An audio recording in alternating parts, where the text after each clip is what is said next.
अस्सलाम वालेकुम दोस्तों, उर्दू पीडिया में खुशामदीद। नाजरीन, 5000 साल पुरानी हजरत नूह अलैहिस्सलाम की कश्ती तुर्की से मिल गई। अंदर से ऐसा क्या निकला कि जिसे देखकर हर कोई हैरान रह गया। सवाल ये भी है कि तुर्की के सदर रजब तैयब उर्दोगान ने इस कश्ती को दुनिया से छुपा कर क्यों रखा। आज की इस कीमती वीडियो में हम आपको कश्ती नूह से मुतल्लिक हैरान कुन हकायक बताने जा रहे हैं, लिहाजा वीडियो को शुरू से लेकर आखिर तक जरूर देखिएगा। और अगर आप चैनल पर नए हैं तो इसे सब्सक्राइब भी कर लीजिए। तो आइए चलकर शुरू करते हैं। दोस्तों, कुरान मजीद में अल्लाह ताला ने जिन कौमों का तज़किरा किया है, इनके आसार आज भी दुनिया में मौजूद हैं। इन कौमों को अल्लाह ताला ने इनकी नाफरमानियों, खुदा ताला की जात से इनकार, रसूलों, नबियों और उनके मानने वालों पर जुल्म सितम की इंतहा कर देने पर सख्त सजाएं यानी अजाब दिए। और कुरान में हम मुसलमानों की इबरत और रहनुमाई के लिए इनका तज़किरा किया। हजरत नूह अलैहिस्सलाम को सानी आदम भी कहा जाता है, क्योंकि आपके खानदान के अफराद और अल्लाह के हुक्म से तैयार की गई कश्ती में सवार जानवरों के अलावा हर शय पानी में गर्क कर दी गई थी। हजरत नूह अलैहिस्सलाम की कश्ती पर 8 अफराद सवार थे। हजरत नूह अलैहिस्सलाम, आपकी अहलिया, 3 बेटे और बहुएं, बाकी मुख्तलिफ इकसाम के जानवरों की जोड़ियां थीं। नूह अलैहिस्सलाम का वाक़या साबका आसमानी किताबों तौरात, ज़बूर और इंजील में भी मिलता है। एक अरसे से साइंसदान हजरत नूह अलैहिस्सलाम की कश्ती की तलाश में थे। गैर मुस्लिम साइंसदान ये सवाल करते कि अगर तूफान नूह आया और हजरत नूह अलैहिस्सलाम चंद इंसानों और दुनिया के तमाम तर जानवरों के जोड़े लेकर देव हेकल कश्ती में सवार हुए और पानी के बदतरीन अजाब से बच गए, तो आखिर वो कश्ती कहाँ गई जिनमें इन सब मखलूकात ने सफर किया। हाल ही में चीन के ईसाई मुबल्लिगीन और साइंसदानों की एक तहकीकाती टीम ने कई माह पर मुश्तमिल अपनी तहकीक के इख्तिताम का ऐलान करते हुए दावा किया था कि उन्होंने हजरत नूह अलैहिस्सलाम की तारीखी कश्ती को तलाश कर लिया है। ये कश्ती मशरकी तुर्की में वाक़ कोहे अरारत पर मिली, जिसकी चोटी की बुलंदी 12000 फुट है। माहिरीन की टीम का कहना था कि इस कश्ती की 3 मंजिलें हैं। ये कश्ती कई मीटर बर्फ के नीचे दबी हुई है। गुज़श्ता 200 बरसों से 1 दर्जन से ज्यादा टीमें हजरत नूह अलैहिस्सलाम की कश्ती को तलाश कर रही थी, जिनके बारे में कुरान पाक में आता है कि वो जूदी नामी पहाड़ी की चोटी से टकरा कर रुक गई थी। नाजरीन, चीन के माहिरीन की इस रिपोर्ट को अमेरिकी साइंसदानों ने मानने से इनकार कर दिया।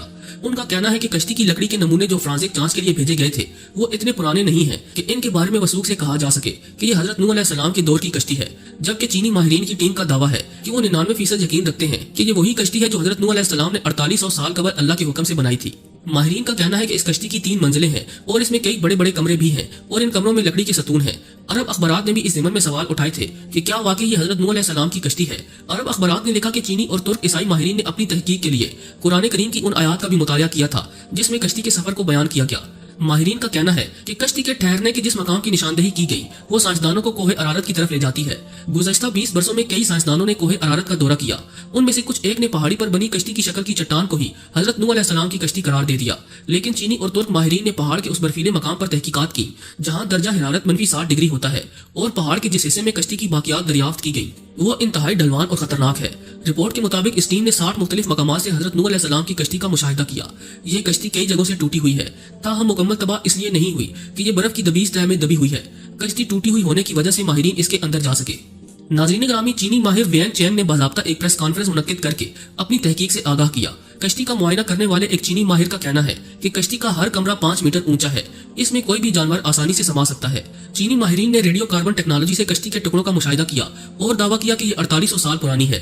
कश्ती में कई संदूक भी मिले, लेकिन चीनी माहिरीन इनको खोल नहीं पाए। माहिरीन एक मरतबा फिर से जदीद आलात और एक्सरे मशीनों के जरिए कोहे अरारत का तफसीली दौरा करने वाले हैं, ताकि तमाम राजों से पर्दा हटाने के अलावा अमरीकी साइंसदानों के सवालात का जवाब दे सकें। हजरत नूह अलैहिस्सलाम की कश्ती दरियाफ्त करने का दावा नया नहीं है। दूसरी जंग अजीम में लियोनार्ड नामी बरतानवी फौजी लड़ाई में हिस्सा लेने इराक गया था। लियोनार्ड को तारीख और आसार कदीमा में काफी दिलचस्पी थी, इसलिए इसने इराक के बाजारों में मुख्तलिफ आसार कदीमा की अशिया खरीदना और जमा करना शुरू कर दी। जब वो चल बसा तो इसके बेटे साइमस के हिस्से में ये अशिया आई। इसने ये अशिया बरतानिया के म्यूजियम के हवाले कर दी। ब्रिटिश म्यूजियम से वाबस्ता माहिर आसार कदीमा अरोनिक फिंकल ने इन अशिया का मुआयना किया। इन अशिया में से एक तख्ती भी मिली जिस पर कदीम अशोरी जबान में कुछ लिखा था। सख्त मट्टी से बनी इस तख्ती पर लिखी इबारत का जब उन्होंने तर्जुमा किया तो वो हैरान रह गए, क्योंकि तख्ती पर दर्ज था कि जब इंसानों के गुनाह बढ़ गए तो खुदा उनसे नाराज हो गया और फिर इसने गुनाहगारों को पानी में डुबोने का फैसला किया।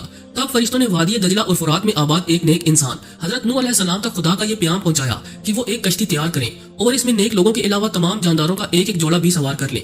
इस तख्ती में कश्ती को इतना बड़ा बताया गया कि वो फुटबॉल के एक स्टेडियम के बराबर थी। माहिरीन ने अंदाजा लगाया कि ये तख्ती 4000 बरस पुरानी है, यानी हजरत ईसा अलैहिस्सलाम से 2000 बरस पहले की है। दोस्तों, इस तरह तूफान नूह का एक और ठोस सबूत दुनिया के हाथ बहुत पहले ही लग चुका है। आमतौर पर मजहब खसूसन इस्लाम की मुनकरीन इन वाकयात को अफसानवी किस्से करार देते हैं। ये तमाम सबूत उनकी आंखें खोलने के लिए काफी हैं। इस तख्ती पर यह भी लिखा है कि हजरत नूह अलैहिस्सलाम की कश्ती आजकल की कश्तियों की तरह लंबी नहीं थी, बल्कि बैजवी यानी अंडे नुमा थी। उस जमाने में दजला और फुरात में इसी तर्ज की कश्तियां चलती थी। कश्ती के ठहरने के मकाम के बारे में कुरान मजीद की सूरत अल हूद की आयत नंबर 44 में बताया गया कि वो एक बुलंद मकाम जूदी पर जाकर रुकी थी। عراق اور شام کے قدیم باشندے بابل کے دور میں یہ سمجھتے تھے کہ حضرت نوح علیہ السلام کی کشتی کوہ کردہ پر ٹھہری تھی۔ یہ مشہور پہاڑ جزیرہ ابن عمر کے قریب واقع ہے۔ یہ مقام بھی اب ترکی کے حصے میں ہے، تاہم عراق کی سرحد اسے متصل ہے۔ مسلم تاریخ دانوں نے کوہ کردہ کو ہی حضرت نوح علیہ السلام کی کشتی کے ٹھہراؤ کا مقام قرار دیا، اسی لیے یہ پہاڑ مسلمانوں میں کوہ جودی کے نام سے مشہور ہو گیا۔ تاہم عیسائی مبلغین کا کہنا ہے کہ کشتی کوہ ارارت پر جا کر رکی تھی اور یہ پہاڑ آرمینیا اور ترکی کی سرحد پر ہے۔ حضرت نوح علیہ السلام کو ثانی آدم کے علاوہ شیخ الانبیاء کا خطاب بھی عطا ہوا، کیونکہ آپ وہ پہلے پیغمبر ہیں جو انسانیت کی طرف بھیجے گئے۔ قرآن پاک میں حضرت نوح علیہ السلام کا نام 73 مرتبہ آیا ہے۔ ان کی عمر 900 برس تھی۔ نبیوں میں آپ سب سے طویل العمر ہوئے۔ حضرت نوح علیہ السلام موجودہ عراق میں آباد ایک قوم کے پاس نبی بنا کر بھیجے گئے تھے۔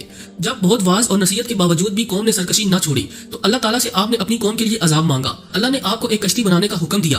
2 سال کی مدت میں کشتی تیار ہوئی، جس کی لمبائی 300 گز اور چوڑائی 50 گز جبکہ اونچائی 30 گز تھی۔ جب عذاب آیا تو آسمان سے مسلسل بارش ہونے لگی اور زمین سے چشمے ابلنے لگے، ہر شے پانی میں غرق ہو گئی۔ حضرت نوح علیہ السلام کی کشتی 6 ماہ 8 دن پانی پر تیرتی رہی اور 10 محرم کو کوہ جودی پر جا کر ٹھہر گئی۔ کئی دن تک پانی اترتا رہا۔ اس کے بعد جب خشکی پیدا ہوئی تو حضرت نوح علیہ السلام نے خسران شہر کو بسایا اور ایک مسجد بنائی جس کا نام سمانین تھا۔ حضرت نوح علیہ السلام طوفان کے بعد صرف 60 برس زندہ رہے۔ ان کا مزار آج بھی لبنان میں موجود ہے۔ جی تو دوستو، ہمیں پوری امید ہے کہ آج کی یہ ویڈیو آپ کو بے حد پسند آئی ہوگی۔ اگر ویڈیو اچھی لگی ہو تو اسے لائک کرتے ہوئے دیگر دوستوں سے شیئر بھی کر دیجیے گا۔ ایسی ہی انفارمیٹیو ویڈیوز دیکھنے کے لیے ہمارے چینل کو سبسکرائب بھی کر لیجیے۔ آج کے لیے بس اتنا ہی۔ اگلی ویڈیو تک کے لیے اللہ نے